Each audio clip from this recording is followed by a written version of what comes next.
following 4 Aces production is for mature audiences only. Listener discretion is highly advised.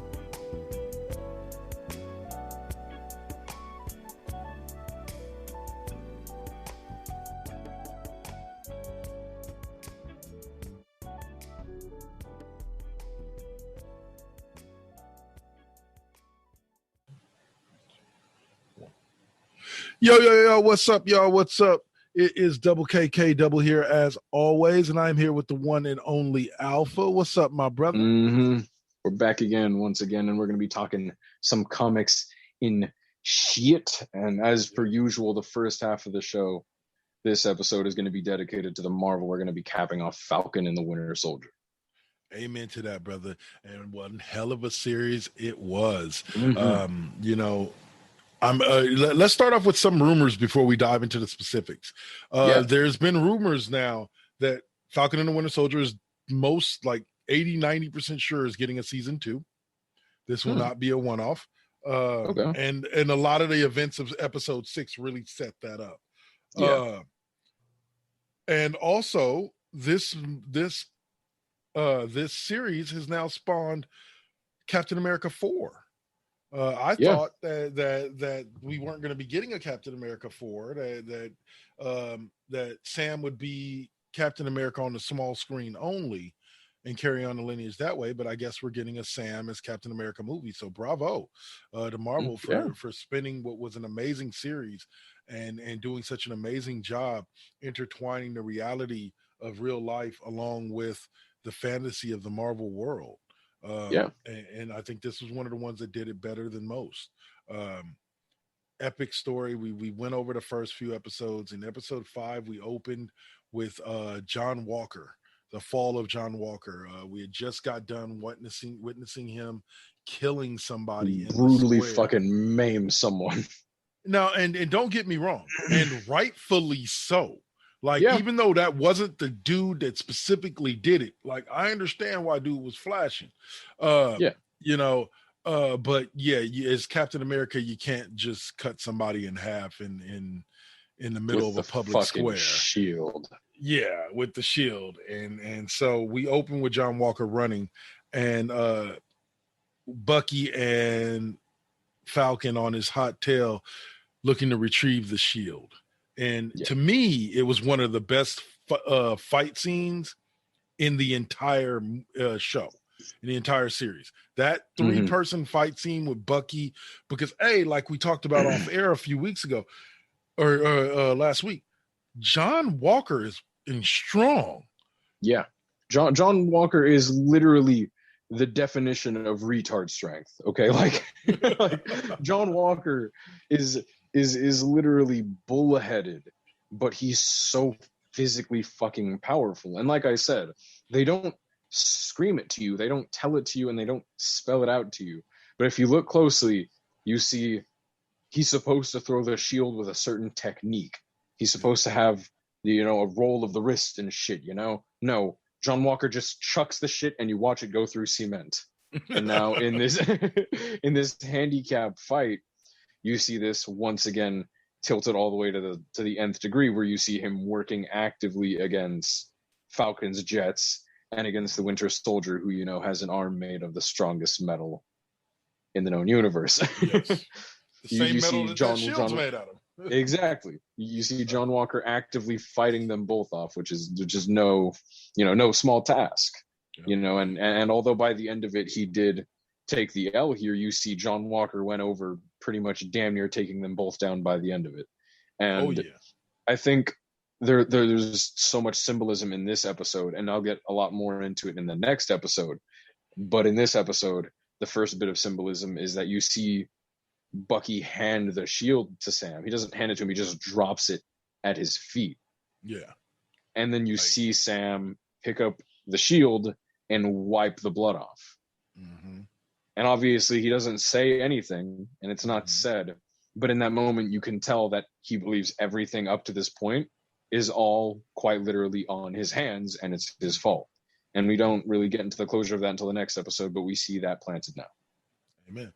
And here's the thing. This episode did a lot of setup for me because, A, one of the more poignant scenes in the movie is when Bucky wakes up on the couch to Sam's nephews playing with the shield. And that's just a poignant episode. But let's dig in a little bit before we continue on with this episode, specifically to the Isaiah Bradley part of this episode, which for me, I'm gonna say this. I know he's a fictional character. Fictional characters, if you've ever seen Jay and Silent Bob. But they did that man dirty. Yeah. They did that man dirty. And when you hear his story, it hits you right here. And it hits you right here in general as a human being. And it hits me right there kind of with two arrows being an African American man. Because of the fact that his story is Cap's story. Yeah. Only difference is he wasn't the small kid from Brooklyn. You know what I'm saying? Isaiah Bradley's story is Cap's story. And then promptly robbed of the glory. Promptly, yeah. And thrown in jail and experimented on to figure out why the serum worked on him. It's one of those type of things where it didn't hurt because I'm like, wow, how could America do that to him? Because like you think about things like the Tuskegee experiments, and it's like, well, that's not that far from what they actually did. Tried CIA moment. Exactly. So at the end of the day, it's one of those type of things where I say Isaiah Bradley's story is so many people's story, and it hits home for a lot of people, but Carl Lumbly brought it to life. We had Jamil on the show, and he talked about how he expected Lumbly to play this role. And I tell you, man, wow, he blew me out the water, especially with this episode. He dropped me with that line. Like, he's like, what did he say? He's like, they'll never let a black man be Captain America, and no self-respecting black man would ever want to. Boom. And it set up so much for Sam, but your thoughts on Carl Lumbly and his role specifically in this episode. And I'm so glad you brought that up. I actually wanted to talk about this specifically. I have a friend of mine, very, very engaged in being vocally political, and does a lot of work for political organizations here in the west side of California, obviously with a teeming hotbed for this shit. And it's very important context here that he's as deep into the comics as I am. And so it's important when I say that from him and a lot of people, I've heard pretty commonly that there's a few bits of Falcon and the Winter Soldier that are, I'm not going to say forced, but are a little bit uncalled for when it comes to the political tagging of a bunch of things. Isaiah Bradley, far and wide among that person that I talked to and multiple other people, isn't one of those things, because there's an understanding that his character and what he says is a take not often spoken of, if that makes sense. You know what I mean? No, it does. This is not a story that's often going to be told like this, or able to be told at all. And so seeing it brought to life from the comics, because this was canon in the comics, and seeing it brought to life exactly tit for tat here isn't some piece of new force to this or that, or anything like that. It's something that's been embedded for a very long time, both societally and literally within comics. So to see that named and spoken of and played so well by him, you can see his lip quiver when he speaks. You can see his eyes shake when he talks. These small bits of acting to voice that level of torment that he went through, whole nother fucking level. Whole different level. Now, I can understand, like, there were some people, and I would probably assume that and you could call me out on this if I'm making the wrong assumption. I'll probably assume that scenes like the scene where back in episode 3 where they engaged the cops, and all that, and basically even knowing who Falcon was, the cops still kind of gave them some harassment on that. I can understand how situations like that. Here's the thing when it comes to I'll say the woke situations in shows like this. Yeah. And this is not me being rude. This is not me being of course, aggressive about it. This is just me speaking the truth. Those scenes are not supposed to make you feel comfortable. They're not. They're supposed to make you shift in your seat. They're supposed to make you think.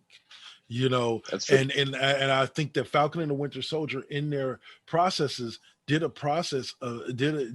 service to itself by including a lot of real world shit. Even your villain. That's true.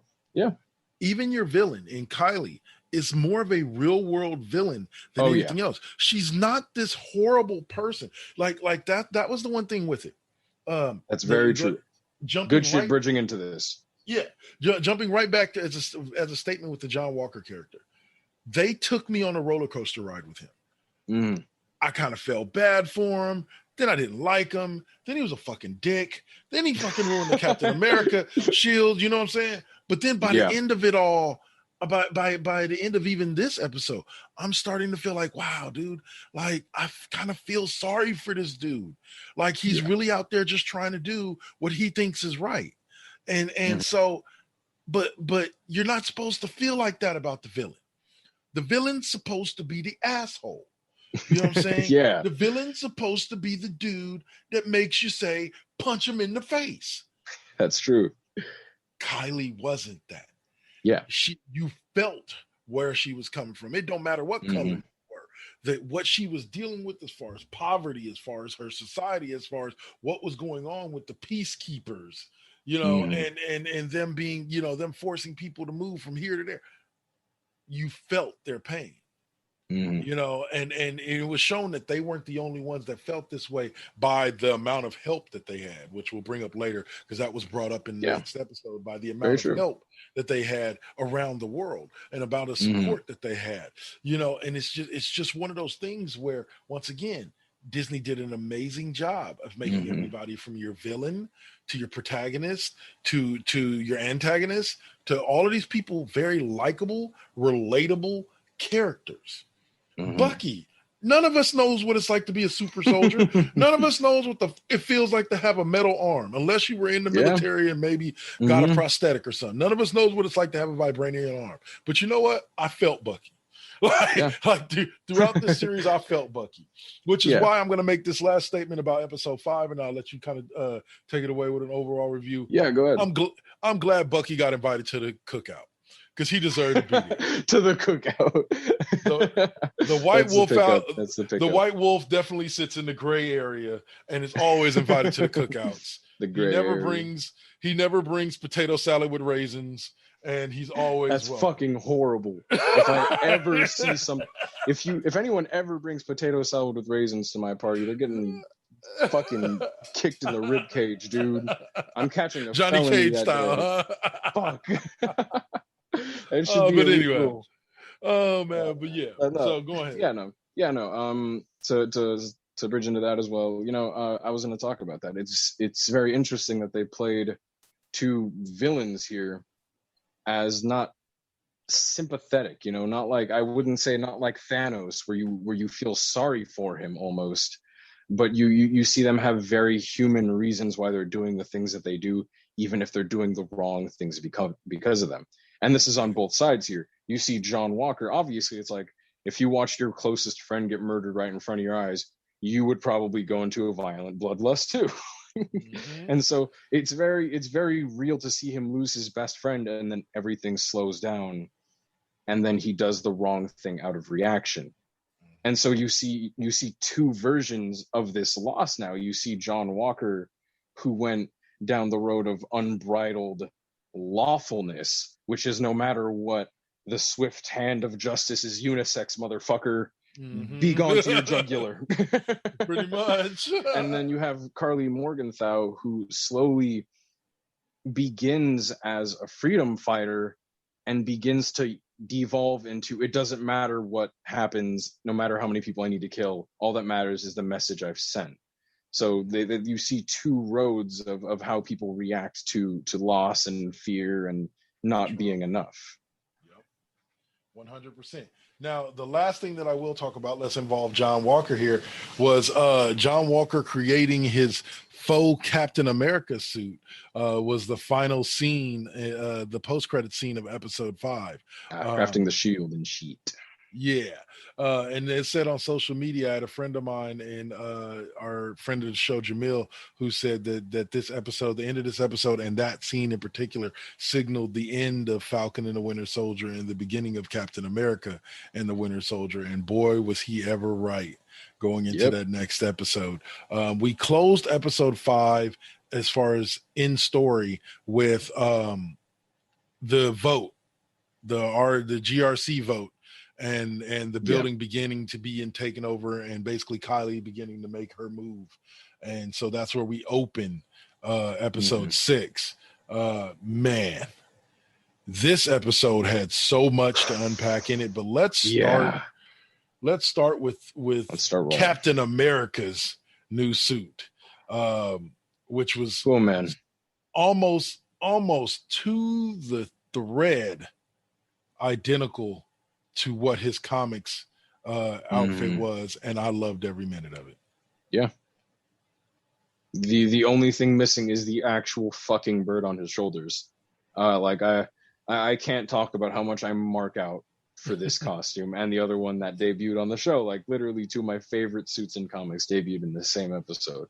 But for one, Falcon debuts in the 4th of July drip. You know, fucking with the he comes in bleeding red, white, and blue now. And I love it. Like instantly, you know, my girlfriend's like, you know, what the fuck is in the box? And I'm like, I know what's in the box. Just give it to me. Yeah. The next episode rolls in and he breaks through the window and I mark the fuck out. Yeah, but it was one of those moments where I just couldn't help but smile. Like it just like I was like, look at it, that my boy, that my boy. And they gave us all the little moments, like when in regards to the uniform, like you have the scene after everything's kind of calmed down where he lands, and the guy goes, hey, that's Black Falcon, and the other dude goes, nah, man, that's Captain America. And I was like, there it is. it gave us everything that we could want as far as action.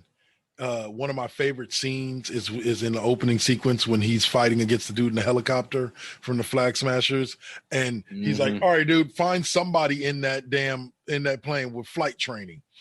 And it flies up there and finds a little Asian lady, Red Wing.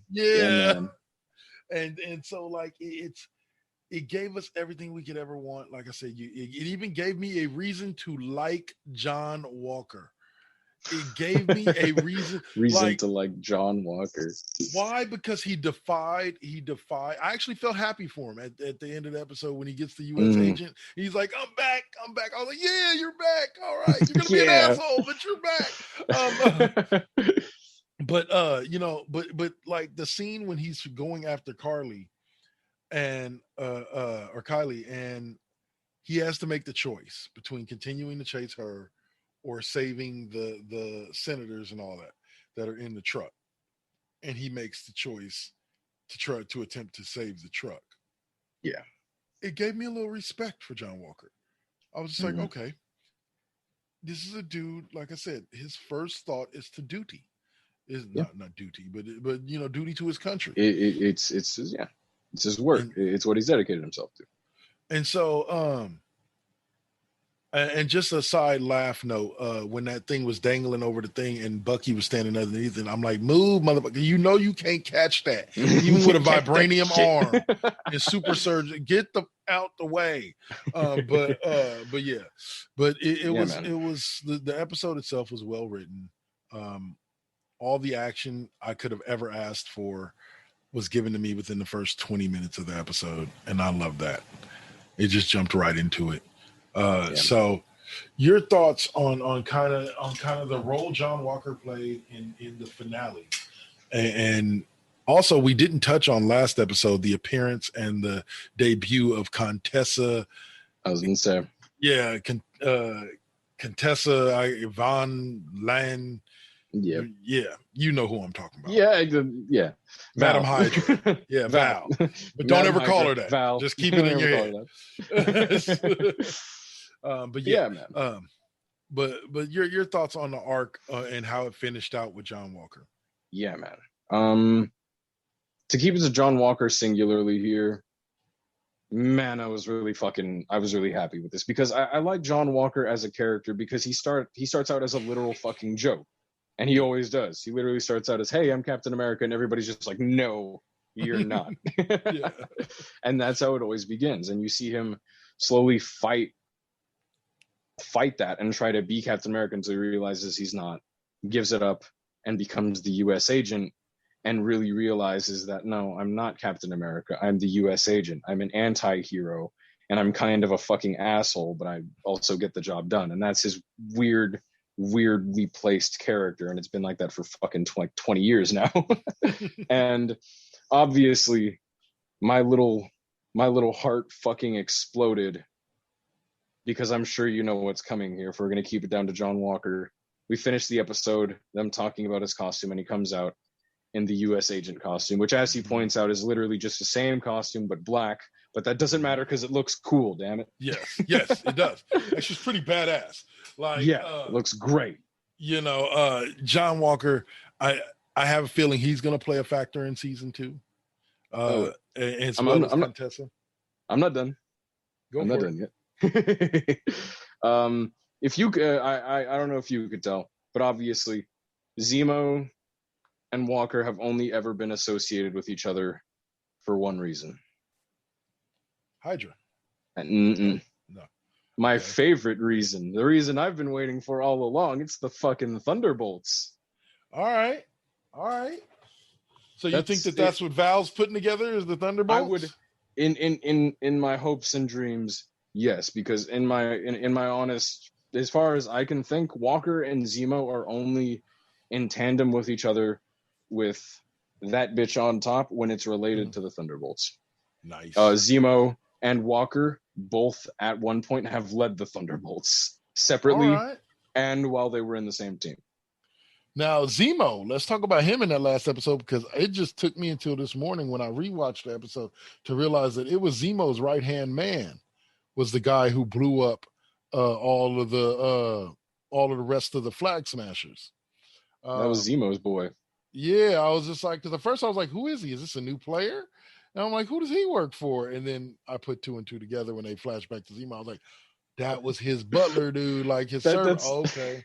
It took me until my second watching to realize, like, oh, wait, no. Zemo stops at that moment because that motherfucker literally stops and rests at the thought of killing them. Killing the rest of them. Cold fucking blooded. Now, let's get into Kylie's death because her death kind of sets up, in my opinion, the major big baddie for season 2. Kylie's death was at the hands of the one and only incomparable, beautiful, lovely Sharon Carter. Sharon fucking Carter. And I personally think her reasoning behind killing her was that she did not want her secret revealed by the young Miss Kylie, whose last words were "I'm sorry" instead of "she's the power broker." But she's the power broker. Shoot the bitch. But we can wait for that reveal till season 2. Yeah. But at the end of the day, like, Kylie served her purpose, but she was one hell of a character that left us, like I said, feeling sorry for her to an extent. Yeah. At the end of the day, left us feeling bad that she had to go through what she went through in order just to be able to live a semi-normal life, even though she had gone off the deep end. It's kind of like watching Joker again.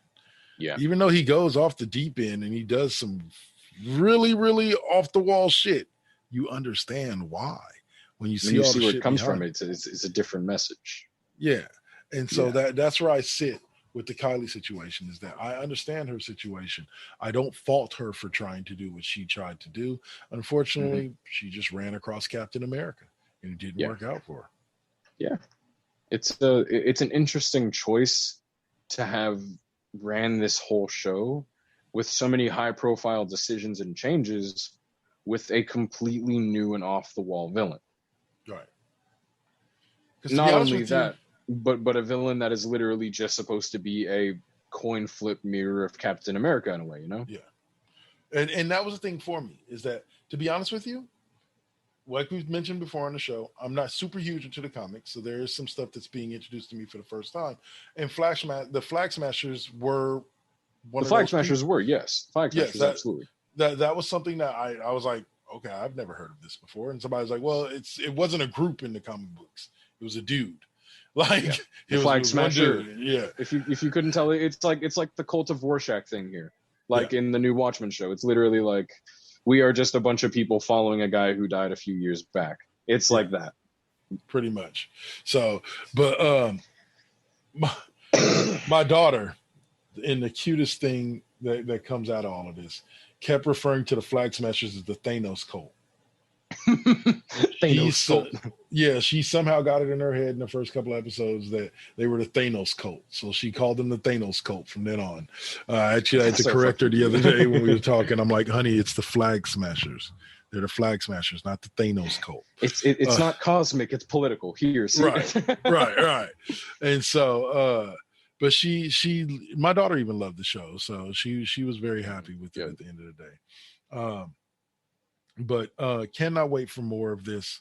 You know, we can kind of spend. Is there anything other major? Like, oh, that was also it. His speech to those senators, the do better speech. Yeah, man, the do better speech. Yeah, had me like, yeah, oof, let's go. Give me that shit. Do better. You know, do better. I can't really I can't verbatim say it, but all or bits and pieces of it, like, you have to go and watch it and really watch the whole episode to understand the impact of the speech when it happens. But Sam, like, I almost was in tears when he looked at him like I'm a black man carrying the stars and stripes. What don't you think I get? Like, what about this situation don't you think I get? I understand it from every possible direction, you know? And so, like, and then on top of that, it's coming from an angle of, like, Sam's a different dude. Like, and what I mean by that is that Sam can help fight Thanos, for fucking God's sake. You know what I'm saying? Like, dude was a part of the crew that took down Thanos. So, I doubt there's anything on Earth that's really going to intimidate him to the point where he doesn't feel like he can't come out victorious. You know? And so, because of that, I think it makes him a very unique person. Beyond being the first black Captain America, it makes his character in particular, a very unique person to carry it. Because there's no super serum. It's just Sam. It's just Sam and the Wakanda tech. You know what I'm saying? And so that for me was huge, because he's an everyday man. You know, now that everyday man can see himself as Captain America. Let's do it. You know, I'm here for that. Yeah, to magnify down to Sam specifically, to me, in my opinion, out of this entire show, nothing for me really hit as hard as the talk that Bucky and Sam had in the final episode. Just sitting down in the trees together, not sitting down, just standing around in the trees together, having a heart-to-heart, man-to-man, like, look, dude, you got to get off your ass. You're not going to be seeking vengeance. You need to seek forgiveness for yourself. And then, like, some sort of unsaid fucking bombshell or some shit, like it's really that big. And in retrospect, Bucky just straight up says, you know, I can never understand what it's like to be Captain America and to be a black man. And that one talk that they had more depth in pushing those characters forward than 90% of punching shit. And that's not to say that that's shallow, but to say that this moment was done so fucking well. That was very much a very key moment for both characters, because it was the moment that instilled Sam with enough confidence to say, you know what, this is what I want to do, and it instilled Bucky with enough confidence to say, I can outrun, or not outrun, but I can outlive my past. You know, I am not the Winter Soldier anymore. I can do good and bring good into this world. And don't get me wrong, the conversation between them two that's had right as Bucky's walking away. Classic. Even better. Even classic. better. He's like, well, I love the part where they break it down. They're like, we're just two guys who share a friend. And Sam's like, but the friend is gone. And Bucky's like, so we're just two guys then. Like, he's like, yep, just two guys. No, my favorite was partners, coworkers. Coworkers, yeah. Like they love to hate each other, and it shows, and it makes for an amazing chemistry. Somebody brought up, before we close out this segment, somebody in this group I'm in brought up this thing where they said, now Bucky needs to shed the Winter Soldier and come back. Basically, they gave him an all-white Black Panthers outfit and said he needs to come back as the White Wolf. And I was like, bro, I'm here for it. I'm with it. Take my fucking money. Take my fucking money. Exactly. So, but can't wait to see where this goes. It'll probably be at least another year, because I believe they'll probably shoot Captain America 4 before we get another season of whatchamacallit. And it'll probably be the bridge from season 1 to season 2. The movie will be, but I can't wait for season 2. Amen. All in all, good shit. Amen. All in all, good shit. Oh, and last thing we didn't touch on. Carl Lumbly got his just due by the end of the series. Yep. And that Falcon had his story added to the Captain America Museum. Immortalized. Yeah. So that was a very poignant moment. And seeing him cry and tear up like that. Yeah. It wasn't even the hug. It was just the moment that he looks at him and begins to walk up to him all shakily that got me all. Yeah. Right there. Right.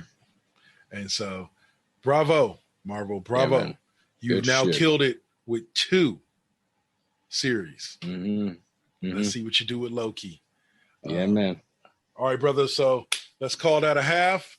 We'll take our normal break right quick, and then we'll come back. And oh man, I can't wait to dig into that glass, baby boy. That's I'm just flip it to the other side. Yeah, buddy. Yeah. Closing out that series is gonna be fun, because that was an amazing movie to watch. Guys, you're listening to Cheap Pop Podcast right here on the 486 Presents Radio Network. Myself, Alpha, will be back to talk a little M.Night Shyamalan after the break. All right. Peace. All right. You're listening to the Cheap Pop Podcast right here on the 486 Presents Radio Network. Spreaker.com, iHeartRadio, Spotify, Apple Podcasts, Google Podcasts, and wherever you may find your favorite podcasts. So, what's up? Steve Fingerstyles here, the host of the podcast, spelled DA, of course. Tune in each and every week to hear what pisses me off, what angers me, what I make fun of, and of course, my crazy rants. I also have incompetent co-hosts, cool guests, and a silent producer that sucks. So what more do you need from a podcast? You can listen on Apple Podcasts, Stitcher, TuneIn, SoundCloud, and the Pod Bros Network. Peace. Hey guys, this is Venice, and I've got a message from a friend of mine about my favorite podcast. It's your boy, Flavor Flav in full effect. Check this out, everybody. I want y'all to go check out TJ. What's good, everybody? TJ Johnson here for Voice from the Underground. I am the most handsome. Big Hass. And I'm smoking my cigar, of course. You know what I'm saying? The Dutch. You pick me up in an Uber and a PT Cruiser, I'm calling Lyft. Cause they be fighting the power, talking about social issues, politics, you know what I'm saying? And we're not even that good. Right, we're terrible. Terrible. Tangents all over the place. And not only that, but they be keeping it fun with the sports, music, comics, and movies too. Am I allowed to talk? I think no, not right now. Shut up, colonizer! You know what I'm saying? He on Twitter at VFU Podcast. So you can find them. So check 1, 2. This is Flavor Flav. Yeah, boy. Okay, what Flav was trying to say is, check out Voice from the Underground on your favorite podcast network. Voice from the Underground. Game ticket, $50. Hot dog, $8. Team store item, $25. I told him I can beat him with one hand tied behind my back, with some glasses on, with one eye lens out, with some flip-flops on in the ring. Having to listen to someone's dumb sports opinions? Worthless. Some people shouldn't talk sports. For everyone else, there's the Unspoken Podcast, available on most podcasting platforms, and on the web at theUnspokenSportsPodcast.weebly.com. And we're back, y'all. What's up? What's up? It's me, K Double again, Double K, and I'm here as always with my brother from another mother, the one and only Alpha. All right, brother. You know it. So I'm gonna let you kick us off a little bit here. Say no more. This was your series, so and this no epic more. finale. Let's rock it. Okay, well, in that case, let's just immediately start rolling. Then let's just start picking it apart. Then, so I really like how this picked up essentially right after the events of Split. Essentially, we're talking within easily like a 2 to 3 month span here at least, and we pick up right with James McAvoy as the Horde again, doing what he does, taking young girls and just fucking tormenting them, doing what he does now, and pretty much way faster than I expected. We see Bruce Willis pretty much immediately home in on this. You know, we finished Split with just a few seconds of Bruce Willis. Here we begin seeing that not only is he here, but the same exact actor that played his son in Unbreakable is here returning as his son again, which is a huge fucking plot point here. Yeah. Going forward, it's a very huge plot point. And seeing how they immediately converge was really fucking interesting, because for the rest of the foreseeable future of the movie, a huge plot point is the fact that the Overseer, which is probably one of the most badass hero names that I've seen come originally in a while, is the only one that's physically stood up to the Beast. Right. And that's our hook going forward as they are captured and imprisoned, for lack of a better term, in the same exact place as we saw Mr. Glass. And so that's just the small synopsis for the setup at this point. My first question, what do you think about the performance of Sam Jackson in this movie? Without holding much of the other things in tandem with it, in isolation, what do you think of Sam Jackson's work here? I enjoyed it. If you haven't, I would suggest you do. But if you ever get a chance, check out a movie called 187. And it stars Samuel L. Jackson. Epic movie. Very, very, very intense movie. I feel like this character was played in a similar manner. Very, very intense. But there's definitely a soft side to him. I think that Mr. Glass is smarter than everybody. Just let it go. Yeah. Like, it don't matter. 120 IQ, 2000 IQ, it don't matter. Mr. Glass is smarter than you. And so I'll put it to you like this, just like I gave him credit in the first movie. He had my line of the movie with the you don't have to tell him right now. Like don't tell him yet. Don't tell him yet. Don't tell him yet. Like, you know, like don't ruin my moment. Yeah, pretty much. You know, but overall, I felt Samuel L. Jackson played the character to a T. And I found, and just a side note on him as an actor, I love the fact that throughout his career, he's pretty much found a bunch of character roles that fit him. Yeah. You know, so this was just another one of them. Nick Fury at his best. Oh, absolutely. Absolutely. Yeah. But before diving into the actions of the end, I feel like it's just really important for me to voice how much I fucking adored Sam Jackson's performance here. Down to his movements, his mannerisms, and especially his fucking delivery. Everything was probably at one of its best, in my opinion. You know, in isolation of many things, this is probably one of my favorite roles he's ever done, because by the end here, we see him get into his end game villain suit, which at that point, within everything put together, pretty much makes for one of the most badass villains out of a mainline comic source that I've ever fucking seen. First name Mr. Last name Glass. and that's exactly what I mean. For most of this movie, Mr. Glass is indeed catatonic. He's a vegetable. He's just staring at a wall. And they don't establish until after the fact they did this because the motherfucker, while being quite literally made of glass, outsmarted every motherfucker in there over and over again to the point that they had to sedate him so that he can't get the fuck out. Imagine being that raw. And the slow build to him actually moving and talking is done so well, because by the time you get to that point, everything that Mr. Glass says is fucking gospel. Everything is a quote. Everything you can rip it and quote it, and it's badass as fuck. And especially when you get to the point where he's talking down to Bruce Willis and he's like, that door is metal, but you're a normal human. You can't break that, can you? Yeah, you can't. And he gets to that slowly demeaning tone, and you can hear it in the back of his voice without saying it. He's like, come on, you know you can fucking do it. Yep. And everything is in that delivery. I got to give credit. Okay. So I'm going to break into something real quick. Go ahead, please. That doesn't really it kind of dives into the ending a little bit, but this was just something that pissed me off. Very little things, very minimal things pissed me off about this movie. I enjoyed it from pillar to post, just like I had this entire series. There was one thing that pissed me off.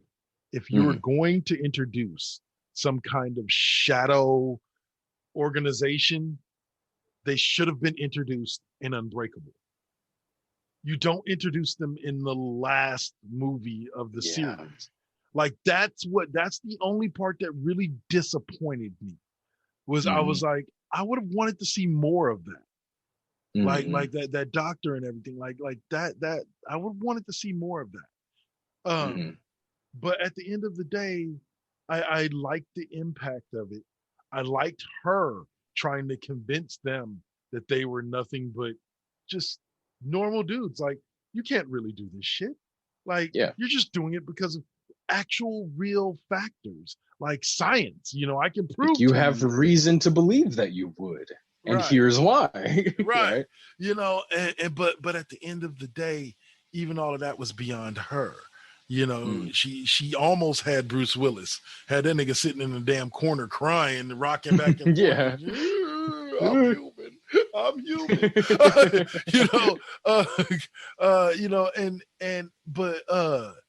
But of course, Mr. Glass was playing her the whole time. And then, can I say this, my friend? Okay. I want to take every Oscar from now on and for Best Actor and just give it to James McAvoy. Oh my fucking God, man. From now till I die, that man deserves every Oscar. The scenes when they kept flashing the light in his face and he kept becoming different characters. Oh my God. Oh my God. It's literally like, you know that episode of SpongeBob? Like, it's literally James McAvoy. Like, you want to see me act my ass off? Yeah. Want to see me do it again? Pretty much. Like I said here, when it comes to James McAvoy's presentation of portraying the different characters, he changes literally everything about himself. He changes the way he moves, the way he walks, the way his eyes are set with their resting position. It's not only just I put on a funny accent. It was really fucking interesting to just over and over and over again see him just switching that shit, and the logic behind that even more so. Yeah, exactly. Like you said, every personality he became a different character, including the Beast. Like, that was what was amazing. It's not like he could have, there's a lot of actors who would have played the Beast just as like this grunting, like rah rah rah. Yeah, McAvoy gave you this like demon, that existed, obsessed with the unburnt or whatever. It's so much deeper than I'm just angry and I need to feed. Right. And so it was great. Like we can jump into that with McAvoy's character. You say the movie kicks off with him now again with 4 young teenage girls tied up in some place somewhere, with Patricia running the show, and it once again, you see his little be able to switch between this person and that person. You see the one girl, she's like, why do you keep fucking with us? Like, this isn't funny anymore. What are you doing? And you're right. Like, they get right to it with his character and the engagement between him and Bruce Willis. And so it was great to see that happen immediately. It was great to see the Beast to become a character of his own, because I kind of feel even at the end of Split, Beast was more portrayed as just this raw, like I'm gonna kill and eat, and not like they said, like a demon, like a actual intelligent creature type thing. And this one, I feel like from the get-go, he's portrayed more as that. And I think that's what set off the movie for me, especially during that first fight scene. It was just like, ooh, yeah, oh, he's taking that. Yeah. Oh, wait a minute. And I can say I would love to see 3 more movies with just James McAvoy playing the Horde. Right. Like just give me 3 more movies with that. But at the end of the day, this was a great finale to a epic series. And Split was such an intense movie, and I felt that was carried over very well into the beginning part of this movie. Like that level of intensity that McAvoy and that character, the Horde, bring to the screen was just, and then like you said, all of a sudden they get arrested. So, but your thoughts on McAvoy and his portrayal of the Horde? Yeah, man, I'm incredibly happy with how that panned out. It has been literally just 2 movies of McAvoy acting his fucking ass off, and the way he does it is extremely fucking interesting. And what I've learned over these past 3 movies is that although it does follow a very formulaic design, it's like this for a reason. And I think this is why it's so good, because Shyamalan can do good work. Shyamalan can make good presentation for work. Shyamalan can't fucking structure anything. Shyamalan can't correctly structure a story to be cohesive. And I think that's why this ended up being so good as something created by him, because he's working off of the format of something else. The whole point of this series is that it's the golden tried and true format, but in Shyamalan's style of paint. Right. And I think that's why it panned out so fucking well. And I think that's why I love Glass so much here, and Mr. Glass specifically, because much like I used this wording with Thanos, despite the fact that Mr. Glass knows he's above everybody, he realizes that it isn't about him and that he's a servant to a greater purpose. And although Mr. Glass wants to prove to everybody he's the smartest motherfucker, that comes second to fulfilling this prophecy that he is dead set on creating. And so everything in this movie that Mr. Glass does is to push forward this prophecy that he wants for the world. And going into this, you there's a lot of different ways how you might expect the 3 characters to go down. Like initially my thought was like, okay, it's probably going to come down to Bruce Willis and Sam Jackson teaming up against the Horde together. Right. Wrong. Mr. Glass is Lex Luthor and the Horde is Doomsday. That is the relationship played here. Lex Luthor is the A-tier villain summoning something S-tier to fuck some shit up. Yes. That's what we're seeing here. And I really liked that relationship portrayed, and how it wasn't just Mr. Glass doing the villain shit like, hey, I don't like this guy, you don't like that either, let's go kick his fucking ass. Yeah. No, he went to Patricia and he played upon the fear of them and played upon the fact that the Beast relies on their belief. It was deeper than that, and I like that. Oh, and that just, once again, that shows you that Glass was always thinking on a completely different level than everybody else. 10 steps ahead. And I like that this movie was about him, but the movie didn't center around him. Do you get what I'm saying? Like, this was all about his... Can I break in there real quick? Sure. Just real quick with a thought.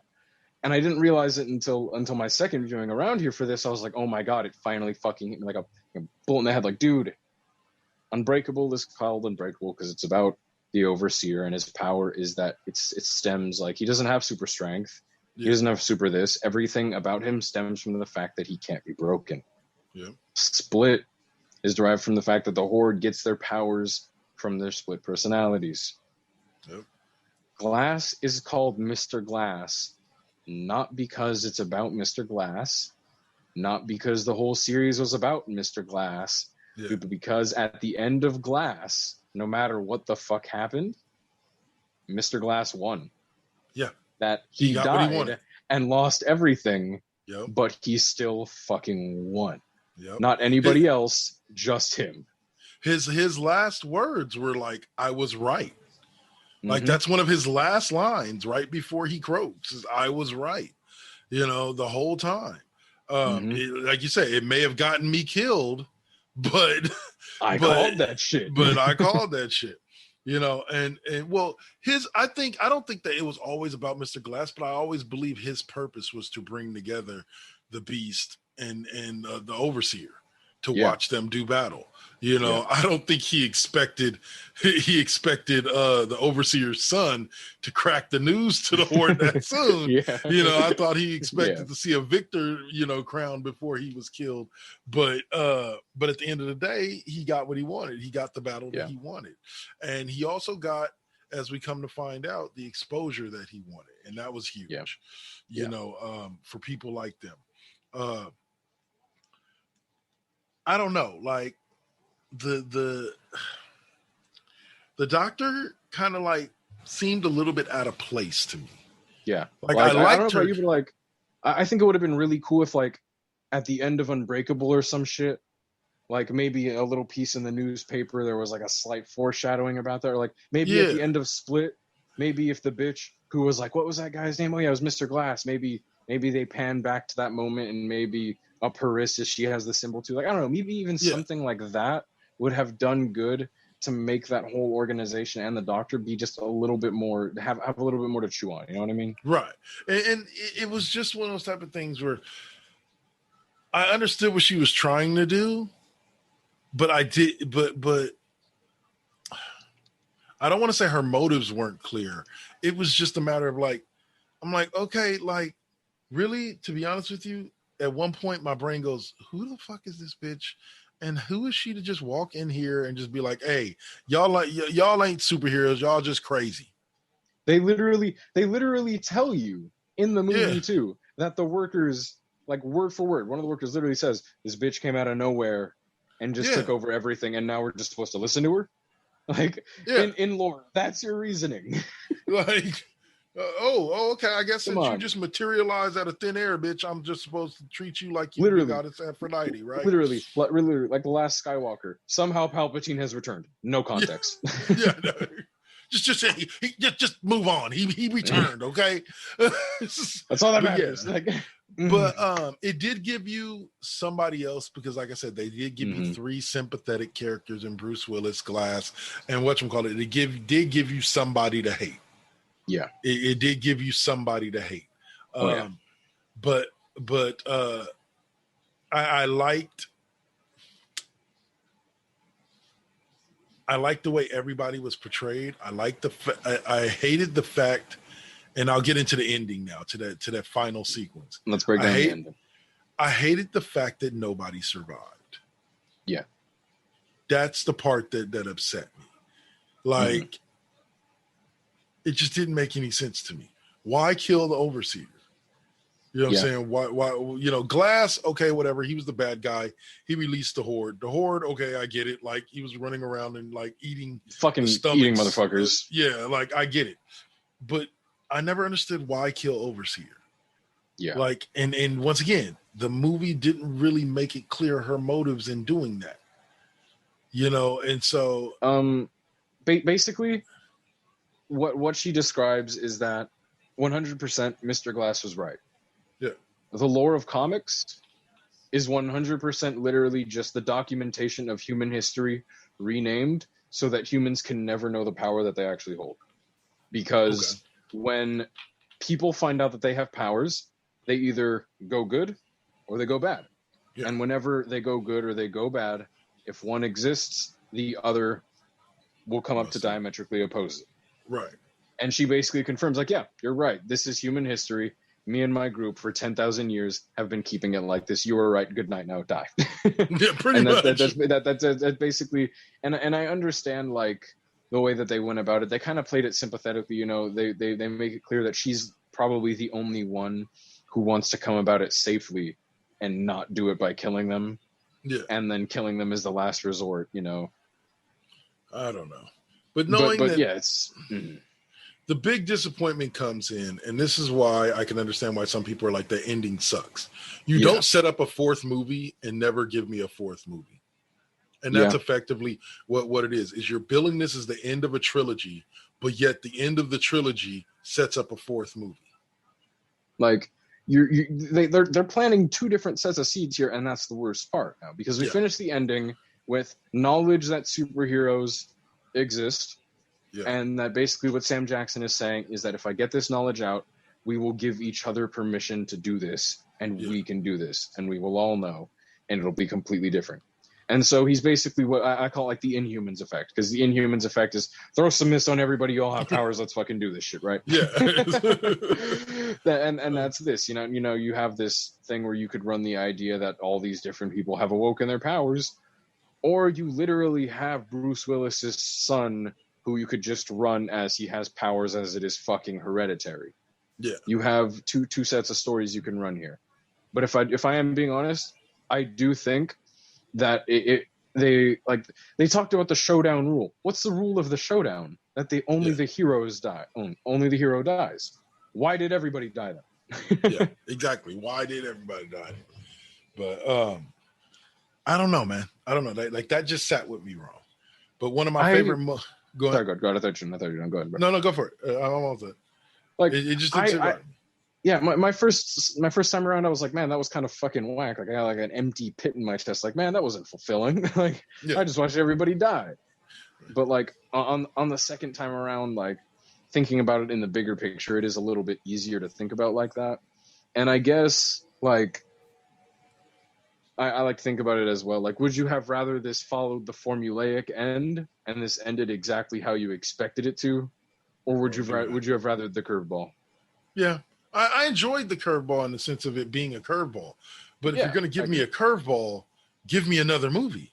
Like that's where my problem lies. It's not that the curveball was put in there. It's just that the curveball was put in there knowing that you're not going to do a fourth movie. So it's like, okay, well, that, to me, like that's a big middle finger up your ass. Like it's like you know, like, hey guys, guess what? I'm going to leave you.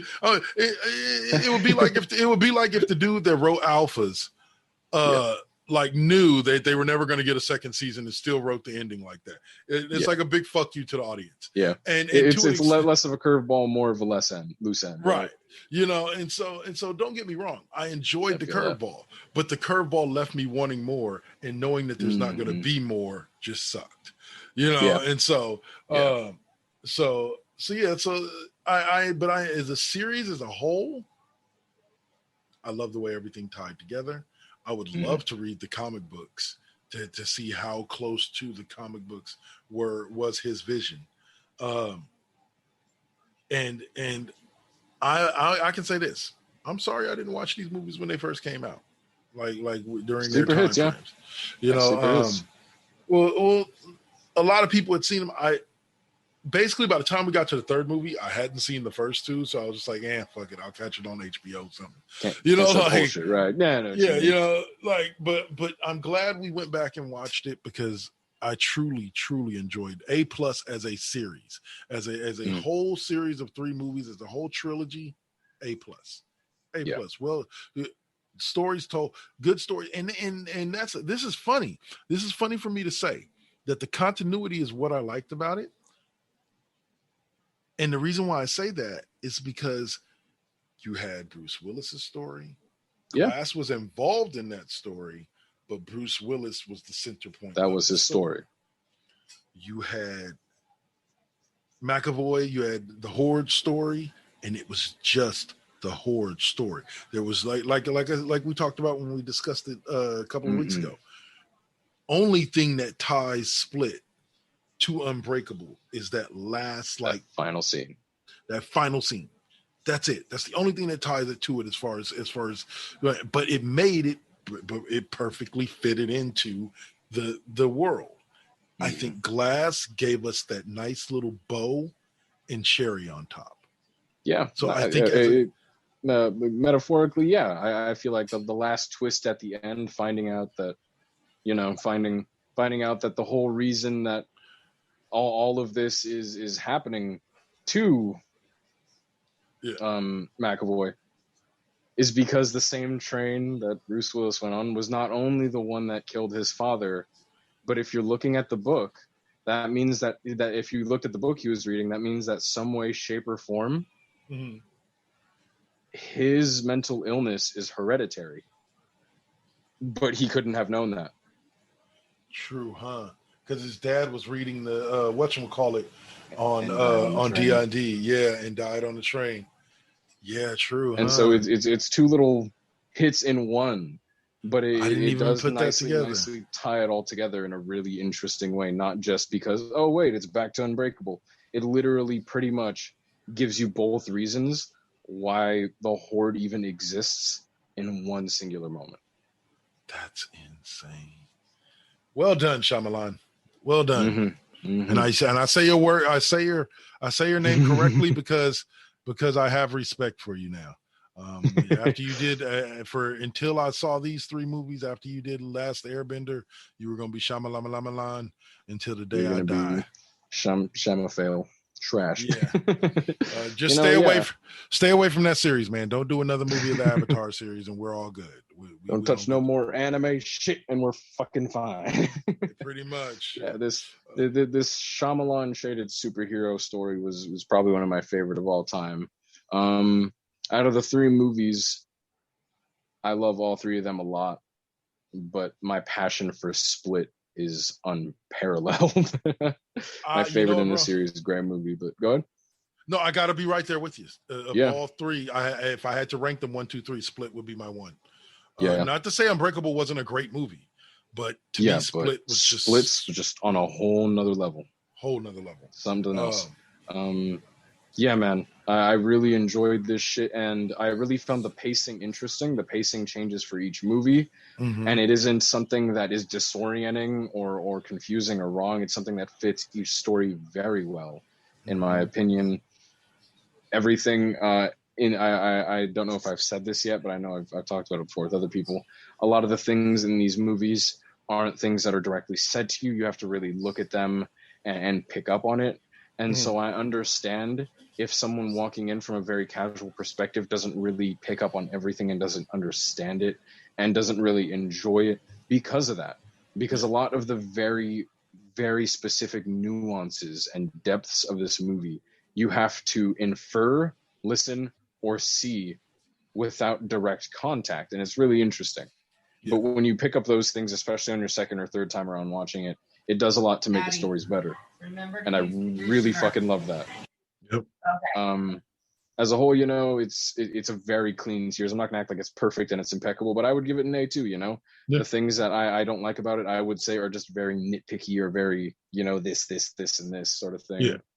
Well, here's something that stands out for me, and I'll say it like this. I've always said this about movies, especially when it comes to comic book movies or sequels. Does it stand on its own? Does it work within the series? That's a very good way to put it. Unbreakable, I felt could have stood on its own. Unbreakable had been the only movie to come out in this series. I think Unbreakable stands as a great movie. Yeah. Split, I think, stands as an amazing movie. Yeah. Like I said too, you could, I feel like the best way to watch Split isn't even knowing it's a part of the series. That, in my opinion, best way to experience Split, because it makes it a better experience. Here's where I defer from a lot of people with Glass. Yeah. I feel there's a lot of information given to you in Split and in Unbreakable that are pertinent to Glass and helping you understand how you got to where you are and why you're going where you're going. Yeah. So I think that the last one is definitely one that I don't think you have to have seen the first two to enjoy it, but it enhances the experience to have seen the first two when you're watching it. Yeah. Because they do a lot of flashbacks and they give you a lot of feeder information within Glass by itself.